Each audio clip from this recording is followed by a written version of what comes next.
Es intolerable que haya en la Unión Europea un porcentaje elevadísimo de trabajadores temporales viviendo en los Estados miembros de la Unión y trabajando con unas condiciones totalmente diferentes a las de los trabajadores de los Estados en los que residen.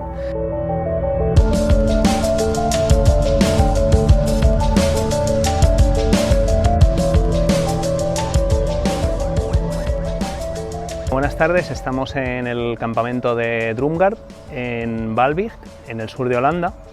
y hemos estado durante unos días, como parte de una delegación de Izquierda Unida Exterior, visitando esta zona para ver sobre terreno las condiciones de los trabajadores temporales españoles que trabajan sobre todo en empresas del sector de la logística.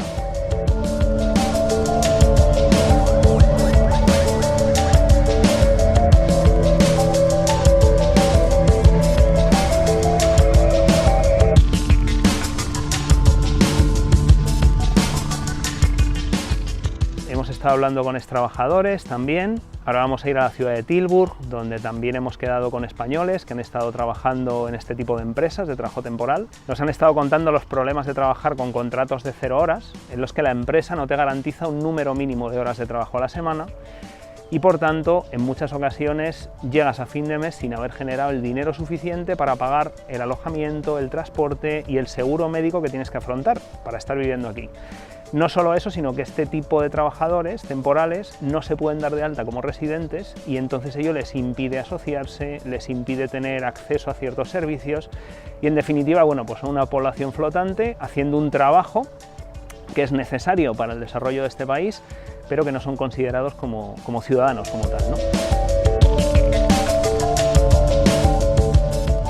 Esta mañana hemos estado en La Haya hablando con los responsables de la Oficina de Empleo y Seguridad Social, que nos han contado que están al tanto de la situación, nos han explicado los problemas principales con los que se han encontrado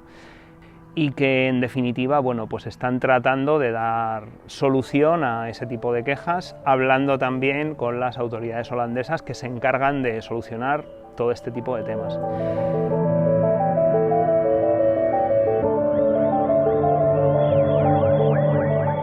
Estuvimos ayer viernes en Ámsterdam hablando con gente del Consejo de Residentes Españoles que llevan trabajando este tema bastante durante el último año y básicamente, bueno, les comentamos lo que hemos estado trabajando desde Izquierda Unida Exterior, cómo empezamos a enfocarnos en este tema a raíz del informe Trabajar en Holanda. Les hablamos también de cómo empezamos a contactar con extrabajadores que estaban retornados en España, cómo elaboramos la pregunta que hicimos en sede parlamentaria a través del diputado Miguel Bustamante y básicamente, bueno, se han centrado en poner en contacto a las autoridades consulares españolas con las autoridades competentes holandesas, fundamentalmente el Ministerio de Trabajo y la Inspección. Es importante también que sepamos que este problema no es solamente de aquí, de Holanda, con trabajadores del sector de la logística. También lo hemos visto en Alemania, con las naves de Amazon, por ejemplo, en Bad Hersfeld. También hay trabajadores de República Checa y países del este que están trabajando en Baviera en condiciones similares. Hay trabajadores del sector agropecuario en el sur de Francia con situaciones también muy parecidas y en definitiva lo que estamos viendo es que en la Unión Europea hay una fuerza de trabajo crecientemente móvil que va de un país a otro buscándose la vida y bueno, pues buscando trabajo, ¿no? Y desde la Federación de Izquierda Unida Exterior pues estamos iniciando una serie de acciones políticas para solucionar todo este tema. Vamos a trabajar seguramente con todo esto en el Parlamento Europeo y ya os iremos informando posteriormente de las acciones que llevemos a cabo.